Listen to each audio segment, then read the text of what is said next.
بسم اللہ الرحمن الرحیم۔ ہم نے حدیث مبارکہ پڑھی تھی، حدیث نمبر 30، اور اس کے ضمن میں قرآن پاک سے 2 آیات اور احادیث مبارکہ کی کتب سے 2 احادیث مبارکہ اس ضمن میں ہم نے پڑھی تھی۔ اب ان سب کا اگر خلاصہ سامنے رکھا جائے تو وہ درج ذیل 3-4 نکات کی صورت میں آپ حضرات کے سامنے عرض کیا جاتا ہے۔ نمبر 1 یہ کہ سب سے پہلے تو یہ ہے کہ چغلی کرنا یا چغل خوری کرنا یہ ایک کبیرہ گناہ ہے، اور اس سے بچنے کا حکم دیا گیا ہے۔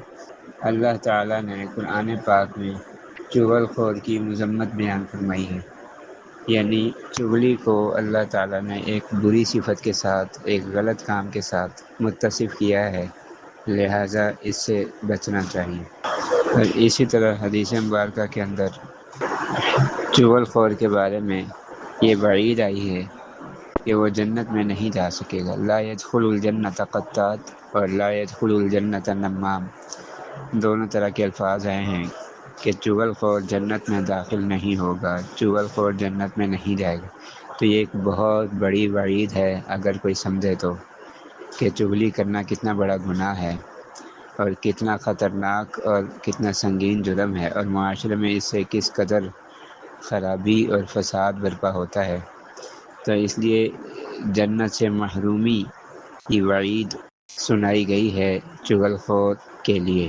اور پھر اس کے اثرات چغل خوری کے جو معاشرے میں اور انسان کی زندگی میں، اپنی زندگی میں، خاندانی زندگی میں، معاشرتی زندگی میں جو اثرات مرتب ہوتے ہیں وہ یہ ہے کہ آپس میں نفرت پیدا ہوتی ہے، فساد پیدا ہوتا ہے، تعلقات خراب ہو جاتے ہیں، اور بغض، حسد، نفرت، دشمنی، کینہ، عداوت جیسی وبائیں، اور جس کو کہتے ہیں نا کہ برے امراض پیدا ہونے شروع ہو جاتے ہیں۔ معاشرے کی ایک خوبصورت فضا، پرامن پرسکون ماحول، ذہنی اور جسمانی سکون یہ ختم ہونا شروع ہو جاتا ہے۔ تو اللہ تعالیٰ سے دعا ہے کہ اللہ تعالیٰ ہمیں چغلی سے بچنے کی اور دوسروں کو بچانے کی توفیق عطا فرمائے۔